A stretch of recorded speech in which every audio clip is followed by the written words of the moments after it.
کہ قرآن مجید نے کہا من عمل صالحا من ذکر او انثی، جو کوئی بھی اچھے عمل کرے چاہے وہ مرد ہو یا عورت ہو، وہو مؤمن، شرط یہ ہے کہ وہ مومن ہو، فلنحیینہ حیاتا طیبہ، فرمایا ضرور ہم اسے پاکیزہ زندگی عطا فرما دیں گے۔ جو عمل والے لوگ ہوتے ہیں انہیں اللہ کون سی زندگی دیتا ہے؟ حیات طیبہ، پاکیزہ زندگی۔ اللہ پاک صاف ستھری غلاظتوں سے پاک زندگی دیتا ہے جو بندہ عمل کرتا ہے۔ توبہ کا مطلب یہ ہوتا ہے کہ میں پچھلے گناہ پہ شرمندہ ہوں اور آئندہ نہ کرنے کا پکا وعدہ کرتا ہوں۔ انسان ہے، وعدے کے باوجود بھی کہیں غلطی کر لیتا ہے تو اللہ معاف کرنے والا ہے، لیکن وہ ساری رات روتا رہا، ہر مسجد سے چیخنے کی آواز آئی، اس نے ساری رات مسجد میں رو کے گزاری، لیکن جھوٹ چھوڑنے کا اس کا ارادہ ہی کوئی نہیں۔ وہ تو کہہ رہا ہے 3 دن کا رمضان رہ گیا ہے، پھر میں نے دیکھ نہیں لینا تمہیں۔ فساد چھوڑنے کا اس کا پروگرام ہی کوئی نہیں۔ وہ تو میاں طے شدہ بات ہے کہ سویرے وہ دکان پہ جائے گا اور صبح جو بیسن بیچے گا نا سموسے اور پکوڑے کے لیے، اس میں بھی ملاوٹ کرنے کا ارادہ رکھتا ہے۔ تو یہ ساری رات توبہ توبہ کہنے کا کیا مطلب ہوا؟ کھل کے ساری رات اس نے توبہ توبہ کی۔ حضرت عمر فاروق رضی اللہ تعالیٰ عنہ کے بارے میں امام ابن جوزی نے لکھا ہے کہ رات کو نا گھر کے اندر بیٹھے بیٹھے اچانک رو پڑے حضرت عمر، 62 سال عمر ہے، خلافت کے آخری ایام چل رہے ہیں، تو رو پڑے ایسے ہی گھر میں بلا وجہ۔ آپ کی اہلیہ نے، زوجہ نے بیٹے کو اٹھایا، فرمایا پتہ کرو تمہارے باپ کو کیا مسئلہ ہے، کہیں کوئی تکلیف تو نہیں، درد تو نہیں، صاحبزادے آئے؟ ابا جی کیا بات ہے؟ فرمایا اماں کو بلاؤ۔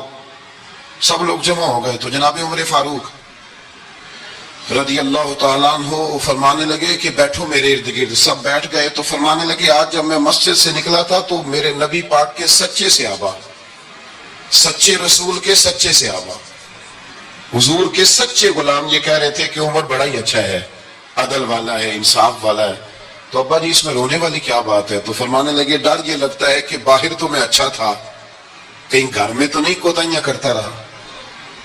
میری بات پہ توجہ کرنا، کہیں گھر میں آپ باتیں سن لیں تو شاید اتنی میں کرتا ہوں دوسرا کار ہی کوئی نہ سکے، لیکن جب عمل کے راستے پہ ہم نکلتے ہیں تو وہ مسدود ہے، وہ بند ہے۔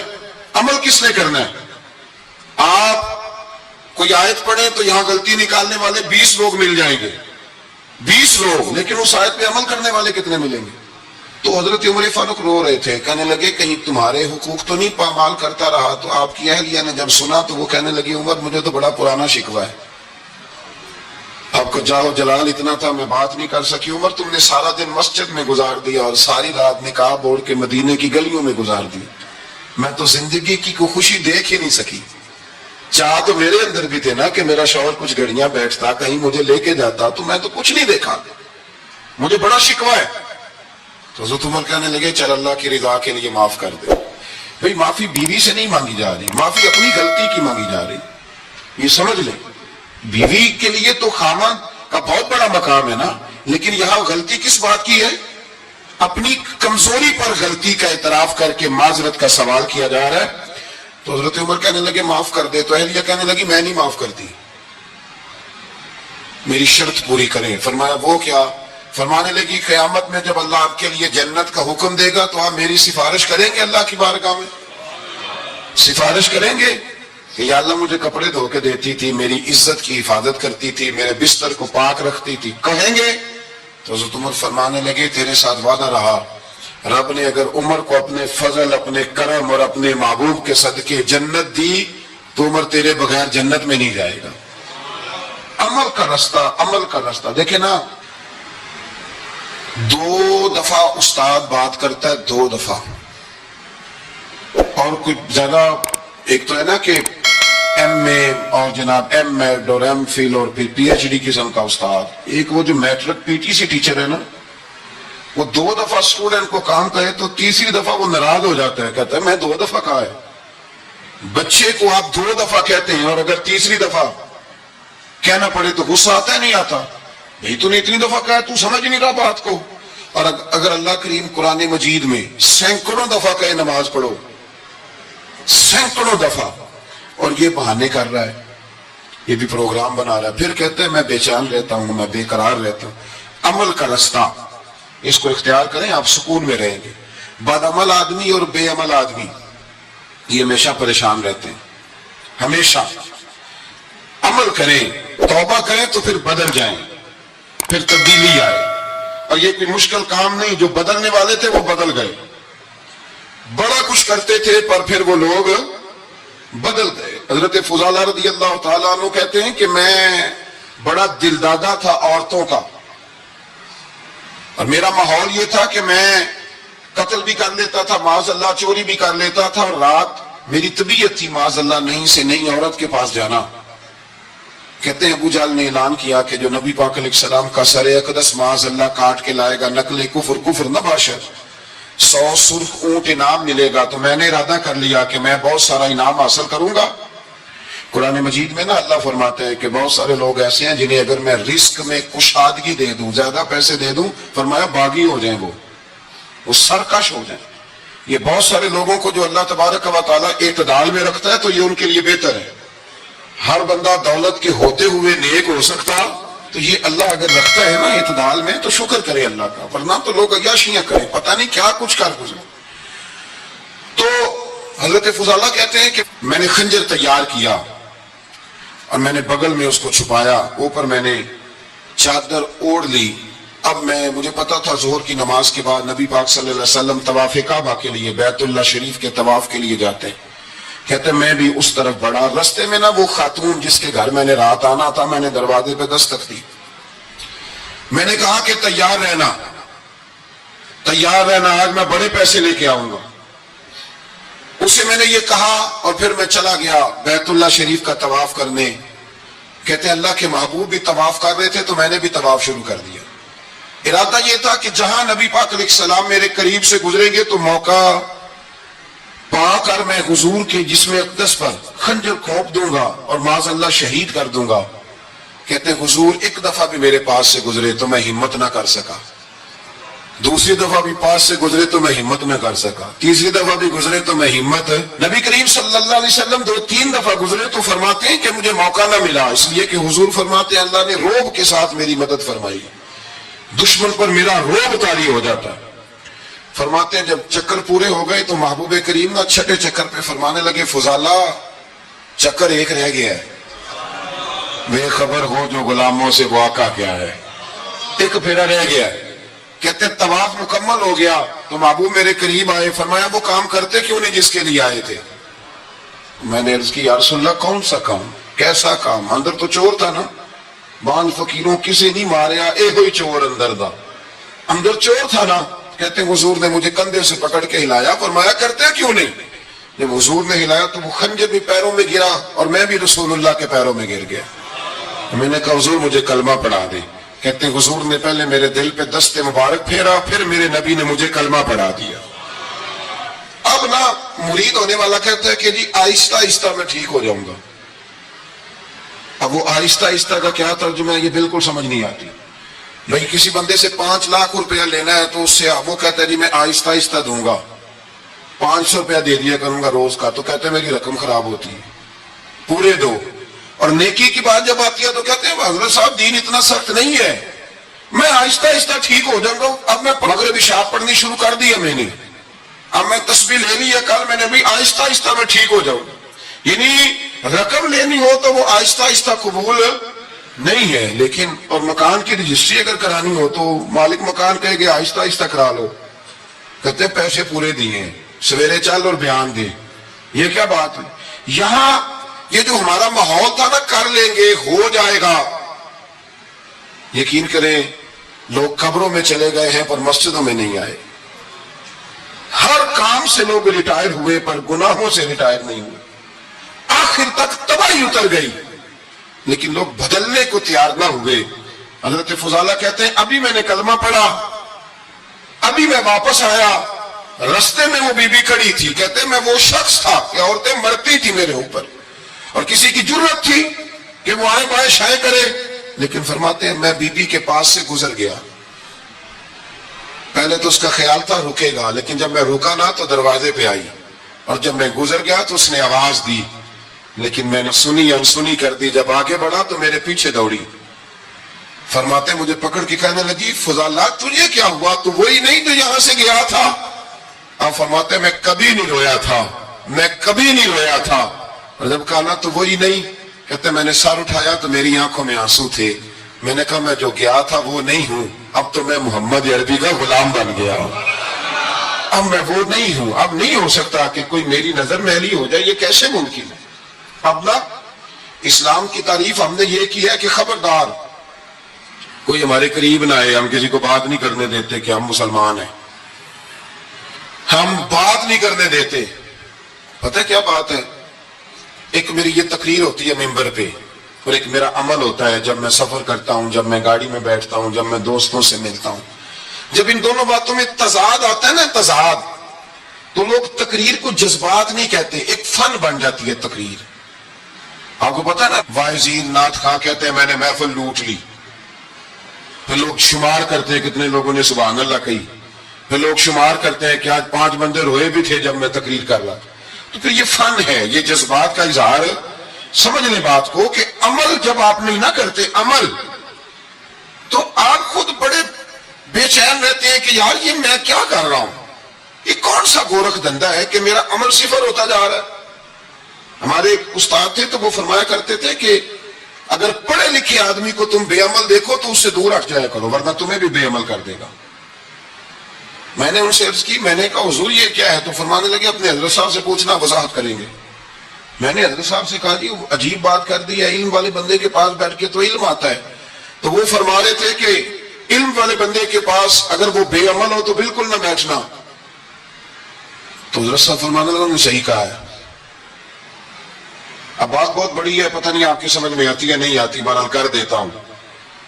پڑھا لکھا بندہ اگر بے عمل ہو تو اس کے پاس، تو میں نے کہا حضور کیوں؟ فرمانے لگے اس لیے کہ وہ اپنی بے عملی پر بھی دلائل دے گا، وہ بے عملی پر بھی دلیلیں قائم کرے گا کہ یہ وجہ ہے تو اس لیے میں ایسے کر رہا ہوں۔ تو چونکہ وہ بے عمل ہے اور ہے پڑھا لکھا، نبی کریم صلی اللہ علیہ وسلم کے غلام نہ پل بھر میں بدل جاتے تھے۔ اور اللہ تعالیٰ بھی نا بڑے موقع دیتا ہے ہمیں، بڑے موقع۔ حضور نے فرمایا جس نے ایمان اور احتساب کی نیت سے روزے رکھے وہ نئی زندگی کا آغاز کرے، اس لیے کہ اللہ نے اس کے پچھلے سارے گناہ معاف فرما دیے۔ میرے نبی کریم علیہ السلام نے فرمایا جو شخص بیمار ہو گیا، مریض ہو گیا، اور نسائی شریف میں فرمایا کہ 3 دن تک بستر پہ رہا اور اس نے شکوہ نہ کیا اللہ کا، اور جب وہ شفا یاب ہو کے بستر سے اٹھا ہے نا، تب اللہ نے اس کے پچھلے سارے گناہ معاف فرما دیے۔ اور فرمایا جو حج کرنے گیا، حج کر کے واپس آیا، اللہ کے حبیب فرماتے ہیں یوں سمجھے کہ میں آج ہی ماں کے پیٹ سے پیدا ہوا۔ بڑے موقع اللہ نے دیے، بڑے موقع، بڑے سارے موقع عطا فرمائے کہ میں تیرے پچھلے گناہ معاف کر دوں گا، تو بھی تو نئی زندگی کا آغاز کرنا، تو بھی تو شروع کرنا نئے سرے سے، تو بھی تو بدل کے آنا، تو بھی تو اپنے اندر تبدیلی پیدا کرنا۔ سالوں بیت گئے، ہمیں سالوں بیت گئے، تقریر کرتے، تقریر سنتے، قرآن سنتے، پورا قرآن سنتے، ترجمہ اور تفسیر لوگوں نے پڑھ پڑھ کے بڑا جگہوں پہ لوگ دلائل دیتے، بات کرتے۔ کب وہ وقت آئے گا جب ہم عمل کریں گے؟ تھوڑا مجھے سفر کرنا پڑتا ہے، دنیا میں گھومتا رہتا ہوں، تو کچھ چیزیں ایسی ہوتی ہیں جو کبھی کبھی انوکھی ہو جاتی ہیں۔ میں ایک جگہ پہ تھا تو وہاں 4 5 6 عمرے کے ٹکٹ تھے محفل میں، تو ہمارے آپ کو پتہ ہے نا وہ جو دلیلوں والے لوگ ہیں ان بیچاروں کو بھی کوئی دلیل نہیں ملتی۔ تو ایک صاحب مجھے کہنے لگا جی عمرے کا ٹکٹ دینا جائز ہے قرآن اندازی کر کے؟ میں نے کہا یار چلو جائز ہی رہنے دو، تیری مہربانی، کہ اب اس پہ بھی اعتراض آ گیا ہے۔ میں نے کہا 100% جائز ہے، کوئی اس میں کوئی ایسی بات نہیں ہے، لیکن اندازی تو شروع ہو گئی جو حدیث میں نہیں آئی، عمرے کے ٹکٹ والی ہے جائز، اور نبی پاک نے جس قرآن اندازی کا کہا تھا وہ کب ہوگی؟ حضور نے فرمایا تمہیں پہلی صف کے ثواب کا پتہ چل جائے تم قرآن اندازی کرو۔ وہ کس دن کرنی ہے؟ کس مسجد میں ہوتی ہے؟ حضرت عبداللہ ابن مسعود فرماتا ہے تمہیں پتہ چلے اذان کا ثواب کتنا، تم قرآن اندازی کرو۔ کب کرنی ہے؟ کون پڑھے گا اذان؟ کون یہ آگے بڑھ کے کام کرے گا؟ بھئی جو قرآن اندازی حدیث میں ہے وہ کب ہوگی؟ یہ تو قرآن اندازی شروع ہو گئی اور ہو رہی ہے، اب تو لوگ جہیز دینے لگے ہیں قرآن اندازی کر کے، یہ ماحول بن گیا۔ دین عمل کرنے کے لیے آیا ہے، جو حکم میرے نبی پاک کے غلاموں کو ملا انہوں نے عمل کر کے دکھایا، انہوں نے عمل کر کے دکھایا، وہ عمل کے میدان کے لوگ تھے۔ حضرت ابوبکر صدیق سے زیادہ روایات مروی نہیں ہیں، اگر ڈھونڈنے نکلو گے تو زیادہ قول نہیں ملیں گے ان کے۔ حضرت عمر فاروق کے زیادہ اقوال، زیادہ ارشادات آپ کو نہیں ملیں گے۔ حضرت سیدنا عثمان غنی کی زیادہ باتیں آپ کو نہیں ملیں گی، ان کا عمل ملے گا، ان کا کردار ملے گا، ان کا لب و لہجہ ملے گا، زندگی گزارنے میں کیا طریقہ اختیار کیا وہ آپ کو ملے گا۔ اب تو وہ لوگ رخصت ہو گئے جن کے عمل سے لوگ زندگی پکڑتے تھے، عمل سے، کردار سے۔ تو عمل کا رستہ کب اختیار کریں گے، آگے کب بڑھیں گے؟ میرے رسول کریم صلی اللہ تعالی علیہ وسلم کے غلام عمل کرتے تھے، اور جب عمل کرتے تھے پھر اس کا رزلٹ آتا تھا۔ یاد رکھنا، رزلٹ نیتوں کا آتا ہے، ارادوں کا آتا ہے، عمل کا آتا ہے۔ گفتگو کا رزلٹ، آپ بڑا اچھا سبق سنا لیں تو پیپر نہ دیں تو پاس ہوں گے کہ فیل؟ آپ تو کہہ رہے تھے وہ مجھے سارا ہی آتا تھا۔ تو عمل آپ کرتے ہیں تو عمل پر نتیجہ ہوتا ہے، عمل پر، عمل پر۔ حضرت عبداللہ ابن مبارک رحمت اللہ علیہ کے جو والد تھے نا، ان کا نام مبارک تھا۔ وہ ایک باغ میں رہا کرتے تھے، باغ کی دیکھ بھال کرتے تھے، بڑے صاف ستھرے، بڑی ان کی طبیعت میں نکھار تھا۔ آج مسئلہ ہمارے ملک کا یہ ہے کہ ہمارے ملک میں صرف سیاستدان ہی جو ہے وہ غلط کام نہیں کرتا، یا بہت بڑی انڈسٹری ہو تو وہاں خرابی نہیں ہوتی، بلکہ ریڑھی والے کا بھی اگر ہاتھ پڑ جائے نا تو چھوڑتا وہ بھی کوئی نہیں، الا ماشاء اللہ۔ وہ بھی جو اچھے اچھے آم ہوتے ہیں وہ فرنٹ پہ لگائے ہوتے ہیں، اس نے دکھانے کے لیے اور ہوتے ہیں اور دینے کے لیے اور ہوتے ہیں، اور وہ کہتا ہے کہ یہ بھی تو میں نے بیچنے ہیں نا، تو بھئی اگر یہ بھی بیچنے تھے تو اکٹھے لگانے چاہیے تھے، لیکن معیار ہے نا ہمارا، عمل کا رستہ مسدود ہے۔ حضرت مبارک جو تھے وہ مالی کے طور پر غریب آدمی تھے تو کام کاج کرتے تھے۔ تو ایک دن باغ کا مالک آ گیا، اس نے آ کے آپ سے کہا کہ کنوں کا باغ تھا، اس نے کہا کہ لاؤ ایک، کنوں لا کے دیا تو کھٹا تھا۔ اس نے کہا یہ نہیں ٹھیک، دوسری درخت سے لاؤ، دوسرے سے لائے تو وہ بھی کھٹا تھا، تیسرے سے لائے وہ بھی کھٹا تھا۔ کہنے لگا بیٹے کتنے سال ہو گئے تمہیں؟ تو فرمانے لگے 10-12 سال۔ تو کہنے لگے تمہیں ابھی بھی نہیں پتا کس جگہ کا کنوں میٹھا ہے، سارے کڑوے لائے ہو؟ تو آپ فرمانے لگے آپ نے مجھے دیکھ بھال کے لیے رکھا ہوا ہے، کنوں چکھنے کے لیے نہیں رکھا، مجھ سے قسم اٹھا لیں کبھی میں نے چکھا بھی ہو، اس لیے کہ میرے ذمے اور کام۔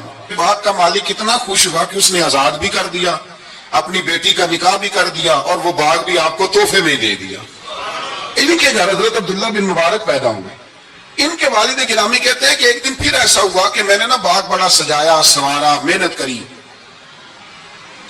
بادشاہ آ گیا۔ تو بادشاہوں کو بھی کچھ چیزیں پسند آ جاتی ہیں نا، اور ہمارے ملک میں تو ڈھیر سارے لوگ بادشاہ ہیں، ڈھیر سارے لوگ بادشاہ ہیں۔ اگر کسی تگڑے بندے کو کسی غریب کی جھونپڑی پسند آ گئی پھر اسے دینی ہی پڑے گی، بلکہ ایسی ایسی خبریں سننے کو ملتی ہیں کہ چودھری صاحب نے آ کے کہا کہ مفت دینی ہے کہ پیسے لے کے دینی ہے، یہ یہاں تک خبریں۔ تو بادشاہ آ گیا، اس نے دیکھا بڑا سجا سنورا باغ ہے، اس نے حضرت مبارک سے کہا کہ مجھے نا جوس بنا کے پلاؤ کنوں کا۔ تو حضرت نے اسے نا جوس دیا، اس نے پیا تو بڑا مزہ آیا، کہنے لگا کہ گلاس اور نہیں دیتے؟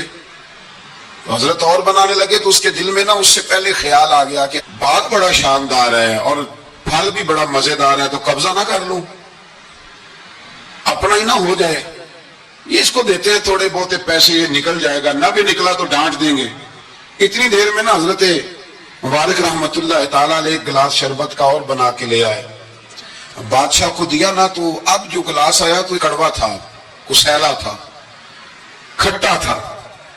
تو بادشاہ کے گلے کو پڑا تو کہنے لگا یہ تم نے کیا کیا، پہلے تو بڑا میٹھا تھا، باغ وہی ہے تو ذائقہ کیسے بدل گیا؟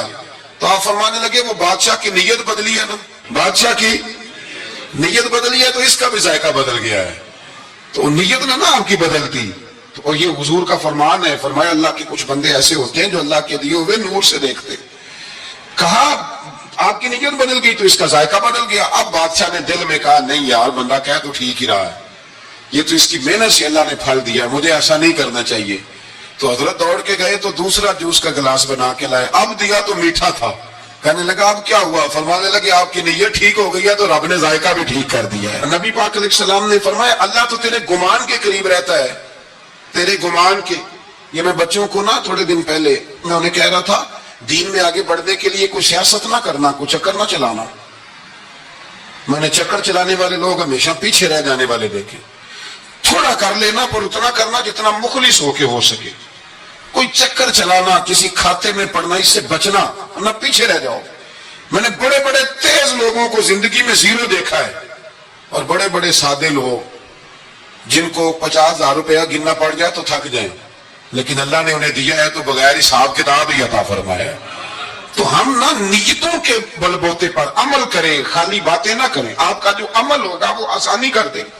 حضرت حبیب اجمی بڑے مالدار تھے. دنیا میں ڈھیر سارا فساد مالداروں کی وجہ سے ہوتا ہے. یہ جو شادیاں مہنگی ہوئی ہیں نا، یہ ابھی تھوڑا عرصہ پہلے کی بات ہے کہ شادی میرج ہال میں کرنے کا کسی دیہاتی کو کہتے تھے تو وہ کہتا تھا کہ میں نے نہیں میرج ہال میں کرنی، 30 کروڑ توڑی دیے. اب کیا ہوا ہے؟ کوئی منع کرتا ہے؟ بلکہ جو بڑے دور دراز دیہات ہیں ان میں بھی میرج ہال بن گئے. یہ امیر کچھ قباحتیں ایسی پیدا کرتے ہیں کہ غریبوں کے لیے بھی مشکل ہو جاتی ہے. یہ کچھ ایسے معاملات لاتے ہیں میدان میں کہ پھر عام لوگوں کے لیے اس میں مشکلات ہوتی ہیں، چونکہ وہ رواج بن جاتا ہے معاشرے کا. پیسے والا آدمی اس رواج کو لاتا ہے میدان میں، اس سے خرابی ہوتی ہے. اور پھر میرے غریب کا یہ حال ہے کہ امیر کو رسم چھوڑ دے تو چھوڑ دے، غریب کو قرضہ اٹھانا پڑے، چھوڑنی کوئی شے نہیں اس نے، جو مرضی ہو جائے، اس نے کوئی چیز پیچھے نہیں ہونے دینی. حضرت حبیب اجمی بڑے مالدار تھے تو وہ کاروبار کر کے، مالدار لوگ جو ہوتے ہیں نا یہ تو کہتے ہیں پیسے کو پیسہ ہے نا، کتنا مشہور ہے جملہ، پیسے کو پیسہ. تو یہ پھر مارکیٹ میں پیسہ پھینکتے ہیں تو یہ پیسہ کھینچنے کے لیے پیسہ پھینکتے ہیں، پھر ایک دوسرے کو کہتے ہیں تیری وجہ سے مہنگائی ہوئی ہے، تیری وجہ سے مہنگائی ہوئی. حالانکہ مہنگائی کسی کی وجہ سے بھی ہوتی کس کے لیے؟ غریب کے لیے. مطلب پیٹرول مہنگا ہوا تو کرایہ بڑھ گیا بس کا، لیکن پیٹرول سستا ہوا تو کبھی کرایہ بھی سستا ہوا ہے، اس نے ادھر ہی رہنا ہے. تو مہنگائی کس بیچارے کے لیے ہوئی؟ غریب کے لیے، جس نے گھر جانا ہے نا، اس نے گھر جانا ہے. ابھی ہمارے ایک بچے نے جانا تھا تو سفر لمبا تھا تو کہہ رہا تھا 1000 روپیہ میرے پاس ہے پر کرایہ 1500 لگتا ہے. ابھی بھی لوگ حساب کرتے ہیں اور پھر سوچتے ہیں کہ رستے میں شے کوئی نہیں کھانی، اس لیے کہ پھر کرایہ کہاں سے دوں گا، مینج کر کے رکھتے ہیں. یہ خدمت ہوتی ہے نا علماء کی، حفاظ کی. مجھے پتہ ہے، میں اس قبیلے کا آدمی ہوں، مجھے پتہ ہے کہ یہ کیسے حساب کر کے رکھتے ہیں کہ اب اتنے آئے ہیں تو اس میں سے یہاں، جس کے پاس ہیں ہی بڑے لمیٹڈ سے تو بیچارہ پہلے سے سوچ کے بیٹھا ہوتا ہے. مجھے پتہ ہے جن کے پاس پھر بے حساب ہوتا ہے وہ پھر مارکیٹ میں پھینکتے ہیں تو کھینچتے ہیں، ظلم کرتے ہیں.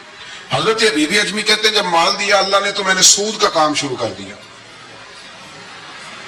اب سود والوں کے پاس بھی بڑی دلیلیں ہیں، انشورنس والوں نے بھی فتوے رکھے ہوئے ہیں، وہ آگے فتوا دکھاتے ہیں، وہ کہتے ہیں جناب فتوا. تو میں نے کہا کہ فتوا مارکیٹ میں میری طرح کے مولوی ہیں میاں، اب کیسی بات کرتے ہو، فتوا تو مل ہی جاتا ہے.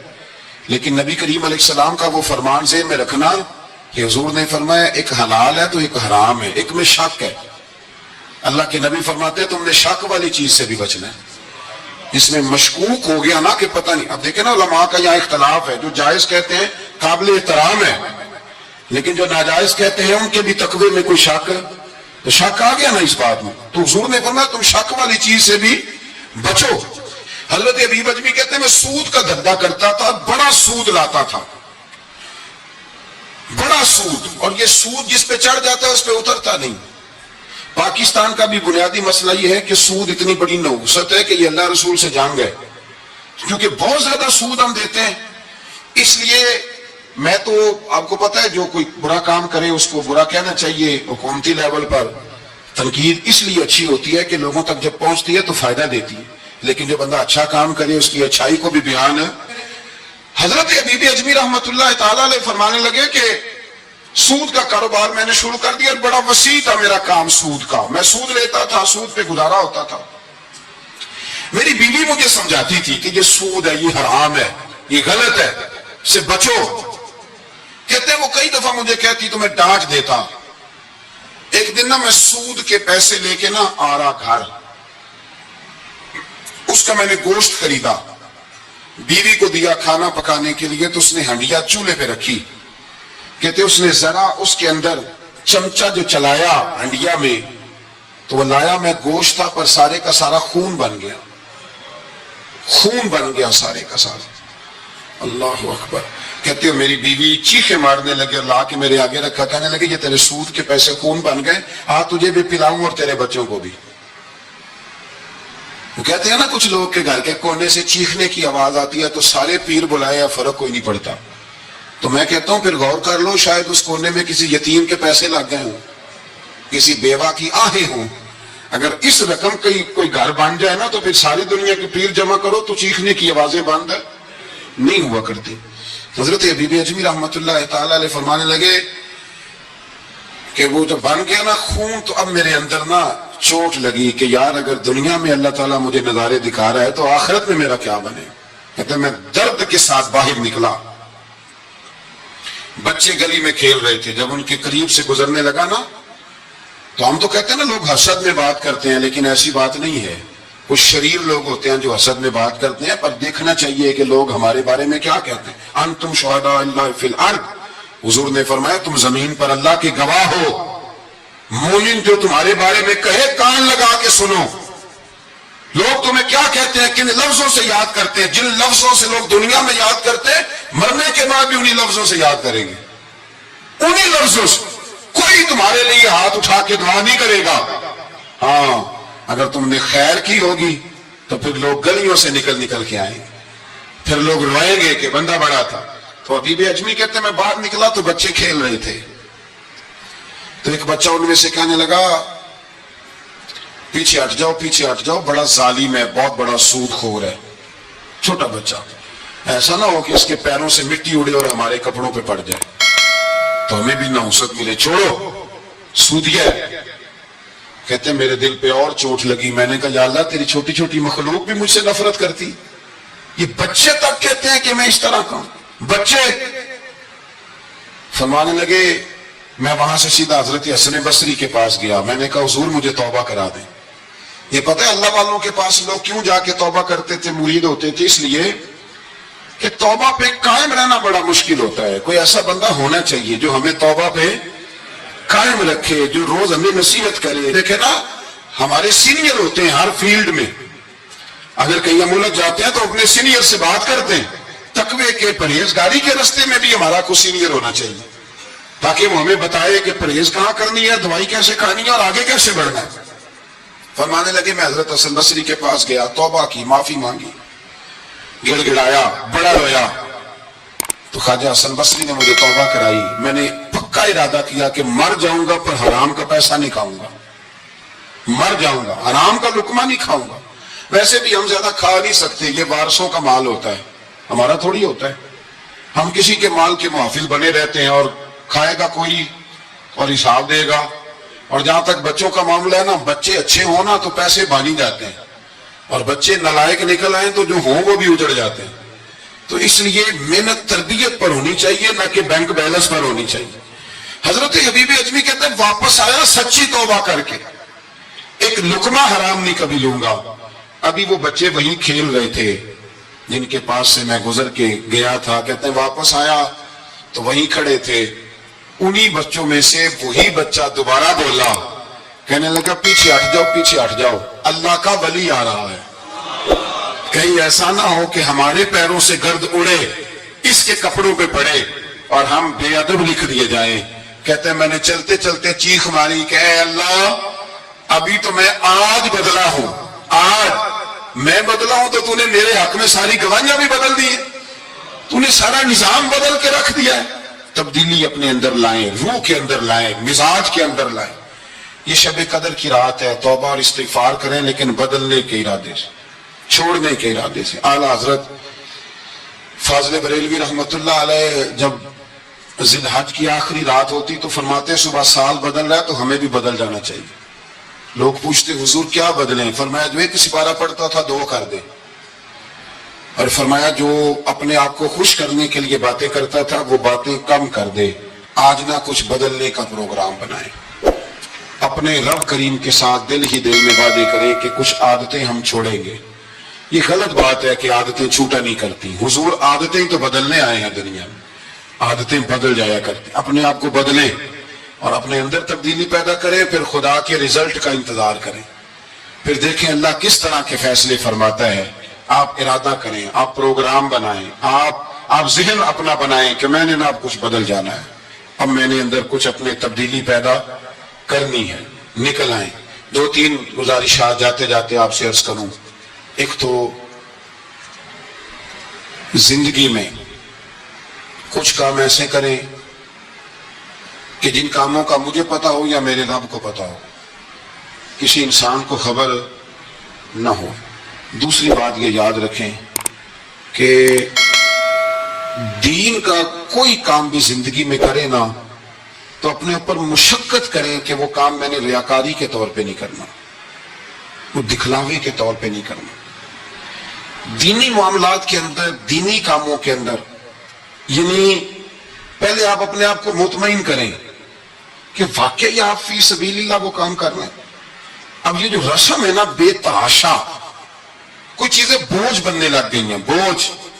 طبیعت محسوس کرتی ہے کہ یہ کیا ہو رہا ہے، مطلب ہم جہاں بھی ہم وہ کام کریں گے سیکھ کے، سن کے، تیار کر کے۔ باہر آئیں تھوڑا۔ حضرت ابو مرتعش ایک درویش گزرے، وہ کہتے ہیں میری حج کی تیاری تھی، میں گھر میں بیٹھا تھا، بالکل تیار تھا، کل پرسوں جانا تھا، تو میری اماں نے پانی مانگا، بیٹا پانی دینا۔ رسالہ کشیریہ میں اس کو لکھا ہے، کہتے ہیں اماں جی نے کہا پانی لاؤ، تو میں نے نا چھوٹے بھائی سے کہا اماں جی کو پانی دینا۔ اماں جی نے مجھ سے پانی مانگا۔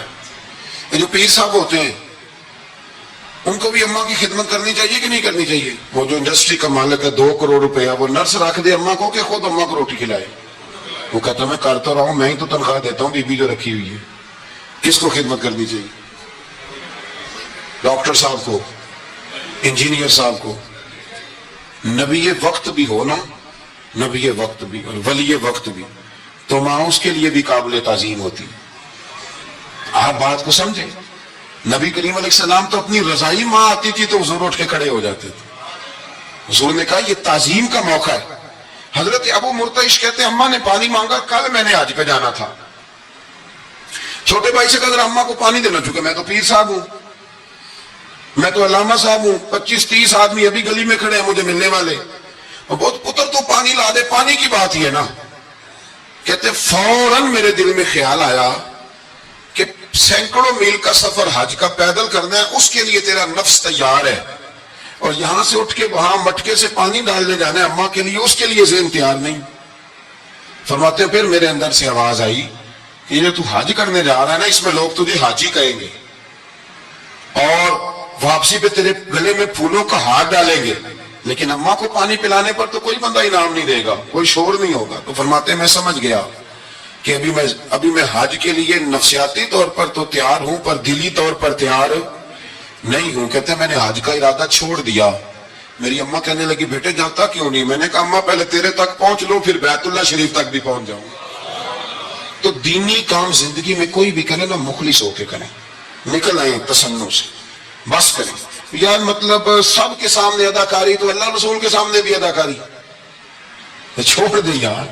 مطلب ویسے بھی میں کہتا ہوں اداکاری کرتے بندہ تھک جاتا ہے، اداکاری کرتے کرتے نا بندہ وہ لمبی نہیں چلتی۔ تو آپ نارمل زندگی میں اللہ رسول کے ساتھ رہیں گے تو وہ آپ کے لیے بہتری ہوگی، آسانی ہوگی آپ کے لیے۔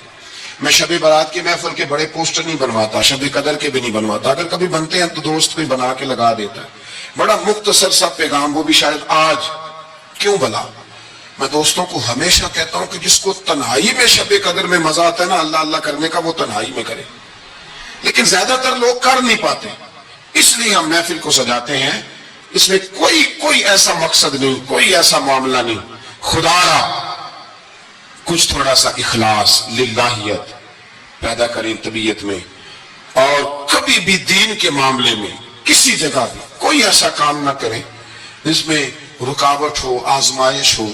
ابھی کی بات بتاتا ہوں، میں نے ہمارے جو تراویح کے حافظ صاحب ہیں ان کی خدمت کی۔ ابھی ہم نے، مجھے ایک سنگی کہنے لگے آپ نے بتایا نہیں کیا دیا ہے۔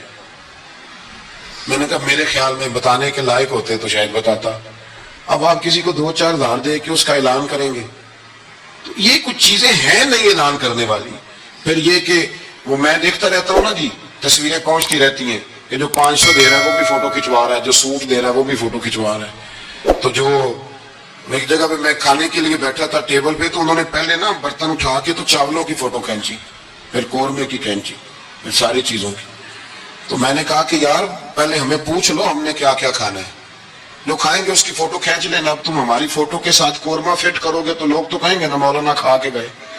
تو میں نے پتہ نہیں کھانا ہے نہیں کھانا. تو آپ ڈرے اللہ تعالیٰ سے. ہر بات میں تھوڑی یہ مطلب تصنع آئے گی، ہر بات کے اندر تھوڑا یہ معاملہ رہے گا. تو تیسری گزارش جو بڑی ضروری اور بڑی اہم ہے، دنیا میں جو چیز اس وقت سب سے زیادہ پریشانی کا شکار ہے وہ دینی اقدار ہے. ہر شعبے میں تیزی سے کام ہو رہا ہے، تیزی سے، اور دینی اقدار کو لوگ پیچھے کرتے جا رہے ہیں. کئی بہانے ہیں لوگوں کے پاس، کہتے ہیں مولوی لڑتے بڑا ہے تو ہم کدھر جائیں. تو میں کہتا ہوں کون سا مولوی کہتا ہے شراب پیو؟ کہا ہے کبھی کسی مولوی نے؟ وہ کوئی بھی ہو. کسی نے کہا ہے کہ رشتہ داروں کے تعلقات خراب کر لو؟ کسی نے کبھی کہا ہے کہ ڈاکے مارو؟ تو آپ کیا بات کرتے ہیں صاحب؟ کون سا مولوی کہہ رہا ہے کہ چوریاں کرو؟ تو دینی اقدار اور چیز کا نام ہے. اصول میں اختلافات ہیں، وہ اپنی جگہ پہ قائم ہیں، وہ رہیں گے، چلے آ رہے ہیں. لیکن آپ دینی اقدار کا خیال کریں. اب نئی بحث چھڑ گئی ہے کہ مسجد میں سیمنٹ کی بوری دینے سے بہتر ہے کسی غریب کو آٹے کا تھیلا دے دو. اصل بات یہ غریبوں کی آواز بند کرنا چاہتے ہیں. ایک مسجد واحد جگہ ہے جہاں سے غریبوں کی آواز بلند ہوتی ہے. سویرے تجربہ کرنا، سویرے کسی مسجد میں افطاری کے وقت پہنچنا، لائنوں میں لگ کے لوگ افطاری کر رہے ہوں گے اور سینکڑوں لوگ روٹی کھا رہے ہوں گے، اور ان میں امیر کوئی بھی نہیں ہوگا، سارے ماڑے لوگ ہوں گے. تو مسجد ہی تو ہے، جب بنتی ہے تو غریب کی بات ہوتی ہے، غریب کو روٹی ملتی ہے. یہ مدارس کے اندر سیٹوں کے بچے پڑھنے آتے ہیں، تو یہ کفالت خانہ نہیں سمجھتے آپ؟ آپ تو لوگوں کو بھکاری بنا رہے ہیں، بھکاری. مجھے پتہ ہے کہ بہت بڑے ہاسپٹل میں جو صدقات اور زکوٰۃ کے نام پہ بنا ہے، وہاں بھی اگر آپ نے علاج کرانا ہے تو آپ کو پہلے رسوا ہونا پڑتا ہے. ناراض نہ ہونا، میں بتا رہا ہوں رسوا ہونا پڑتا ہے، میں ذمہ داری سے کہہ رہا ہوں. وہ کہتے ہیں جاؤ جا کے اپنے علاقے سے لکھوا کے لاؤ کہ ہم نے زکوٰۃ میں سے علاج کرانا ہے. لکھوانا پڑتا ہے کہ نہیں لکھوانا پڑتا؟ یعنی جو ہسپتال بنا ہی صدقات اور زکوٰۃ پہ ہے، میں کسی کو ٹارگٹ نہیں کر رہا، لیکن وہ کہتے ہیں جاؤ 4 آدمیوں سے لکھوا کے لاؤ. پہلے آپ نے لکھوانا ہے، پھر آپ نے تصدیق کرانی ہے، پھر پاپڑ بیلنے. تو کتنے لوگوں کے سامنے پردہ کھلا کے زکوٰۃ کے ساتھ آپ یہ کرا رہے ہیں. اور اصول کیا ہے؟ صدر الشریعہ فرماتے ہیں اگر تمہیں پتہ ہے میرے بھائی کو زکوٰۃ لگتی ہے تو بتا نا زکوٰۃ ہے. اسے کیا یہ عیدی ہے، بچوں کے کپڑے لے لینا. اسے بتا نا، پڑھیے بارے شریعت، بتا نا. اسے کہہ کہ یہ میری طرف سے تحفہ ہے، اسے کہہ ہی نا. اسلام اتنی پردہ داری، یہ جو ہمارے مدارس ہے نا، میں بڑی ذمہ داری سے، یہ مجھ سے پہلے ایک دوست نے پوچھا، پھر 2 4 5 لوگوں نے پوچھ لی یہ بات. تو میں نے کہا کہ نبی پاک کو یتیموں غریبوں کا بڑا خیال تھا، پر حضور نے تو مدینے آ کے سب سے پہلے مسجد ہی بنائی ہے. حضور نے باقی سارے کام بعد میں کی. تو یہ اب نیا پراپیگنڈا ہے. دینی اقدار میں تھوڑا تھوڑا نا اپنا حصہ ڈالیں. کس طرح بھلا؟ کس طرح؟ یا بہت سارے لوگ دین کے مخالف بات کر رہے ہوں تو آپ ایک آواز صرف بلند کر دیں کہ نہیں یار ایسی کوئی بات نہیں ہے. دین کل بھی قابل عمل تھا، آج بھی قابل عمل ہے، قیامت تک قابل عمل رہے گا. آپ اپنا حصہ ڈالیں. وہ چندے دینے، وہ باقی معاملات بڑے بات کے ہیں، لیکن میں سمجھتا ہوں سب سے زیادہ جس چیز کی ضرورت ہے وہ یہ ہے کہ ہم دین کے نمائندے بنے. اب نہ 50 لوگ دین مخالف بات کر رہے ہوتے ہیں، پر ایک بھی اٹھ کے کہتا نہیں کہ یار یہ آپ ٹھیک نہیں کہہ رہے، یہ بات غلط ہے، یہ درست نہیں ہے. میں آپ سے گزارش کروں گا، وہ آپ کسی میدان میں بھی ہیں، کسی چوک میں بیٹھے ہیں، سوشل میڈیا پہ بیٹھے ہیں، کہیں بھی بیٹھے ہیں، آپ اپنے دین کے نمائندے بنے. اس تیزی کے ساتھ لبرل لوگ دین کو بدنام کرتے ہیں، اس تیزی کے ساتھ نظام کو چلاتے ہیں، اتنی خرابی پیدا کرتے ہیں کہ آنے والی نسل دین بیزار ہوتی جا رہی. دین بیزار یعنی بچے خوف کھاتے ہیں مسجد کے، مدرسے کے، مولوی کے نام سے خوف کھاتے ہیں. اور خدا کے بندو، جس بندے نے پاکستان بنایا تھا نا، خواب دیکھا تھا، وہ بندہ اس دور میں پی ایچ ڈی تھا جب پی ایچ ڈی بندے چراغ لے کے نہیں ملتے تھے. اقبال نے اس زمانے میں پی ایچ ڈی کی جب پی ایچ ڈی پتہ نہیں شاید خال خال ہوتی تھی. وہ ڈاکٹر بھی تھے، وہ شاعر بھی تھے، فلسفی بھی تھے، ادیب بھی تھے، بہت بڑے منطقی تھے اقبال. اور ردیف قافیہ، مجھے تھوڑی سی دلچسپی ہے شاعری سے، پر میں دنگ رہ جاتا ہوں جب اقبال کو پڑھتا ہوں کہ پتہ نہیں لفظ اس بندے کے سامنے ہاتھ جوڑ کے کھڑے رہتے تھے ہمیں استعمال کر. لیکن اس بندے نے علامہ کہلانا پسند کیا. اسے کوئی علامہ کہتا تھا تو اقبال راضی ہوتے تھے.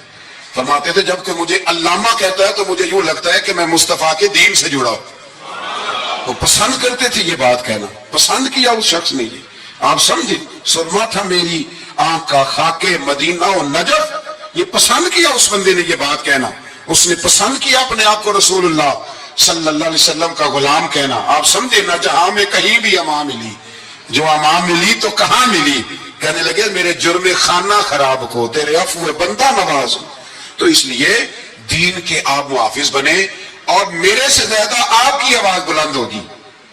جب ایک اسٹوڈنٹ پینٹ شرٹ پہن کے دین کی بات کرے گا تو لوگ کہیں گے نہیں علماء کیا ہے, اس کو یہ کہہ کے بند نہیں کریں گے تو مولوی ہے تیری. تو میں آج شب قدر میں آپ سے گزارش کرتا ہوں, میں منت کرتا ہوں, اب نہ بڑی تباہی ہو گئی ہے.